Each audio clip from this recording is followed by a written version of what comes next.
दुनिया भर में कुछ ही ऐसी ऐतिहासिक संरचनाएं हैं जो पौराणिक और ऐतिहासिक सिद्धांतों को जोड़ती है। ऐसा ही एक निर्माण है राम सेतु, जिसे एडम्स ब्रिज के नाम से भी जाना जाता है। आज हम इसी ब्रिज के बारे में बात करने वाले हैं कि पुराणों के अनुसार इसका निर्माण कैसे हुआ। तो चलिए जानते हैं इस वीडियो में। भगवान राम की सेना लंका तक पहुंच सके, इसके लिए समुद्र पर पुल बनाने का कार्य वानर सेना के दो सर्वश्रेष्ठ वानर नल और नील ने इसके लिए सबसे पहले रामेश्वरम समुद्र में पत्थर फेंके। दरअसल नल और नील भगवान विश्वकर्मा के पुत्र थे, जिन्हें उस वक्त इंजीनियरिंग आदि की पूरी समझ थी। उन्होंने पूरी वानर सेना के साथ मिलकर इस पुल का निर्माण किया था। पुल बांधने के लिए नल और नील जो पत्थर समुद्र में फेंकते थे, वह उस पर पहले श्री राम लिखते थे, तो वह पत्थर डूबते नहीं थे। इसके अलावा बाकी सारी व्यवस्था अन्य वानर करते थे।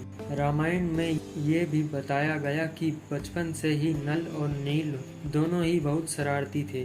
दोनों इतने नटखट थे कि ऋषियों का सामान समुद्र में फेंक दिया करते थे, जिससे वे ऋषि बहुत परेशान होते थे। फिर ऋषियों ने परेशान होकर उन्हें श्राप दिया कि तुम्हारा फेंका हुआ सामान कभी पानी में डूबेगा ही नहीं। उनका यह श्राप ब्रिज बनाने के वक्त बहुत फायदेमंद साबित हुआ। इसलिए नल और नील जो पत्थर पानी में फेंकते थे, वह डूबते ही नहीं थे। आधुनिक प्रौद्योगिकी और विज्ञान के साथ जहां एक पुल को बनाने में महीनों लग जाते हैं और कई बार तो सालों लग जाते हैं, लेकिन उस वक्त राम सेतु महज 5 दिन में बनकर तैयार हो गया था। सेतु की लंबाई करीब 100 योजन है। पुराने समय में योजन को नापने के लिए एक पैमाना होता था। एक योजन में करीब 13 से 14 किलोमीटर होता है। प्रभु श्री राम की वानर सेना की लगन से यह काम संभव हो गया था। नल नील की मदद से पूरी वानर सेना तमाम प्रकार की योजनाएं बनाने में सफल हुई। अंत में योजनाओं के तहत पुल बनाने का सामान इकट्ठा किया गया। पूरी वानर सेना आसपास से पत्थर,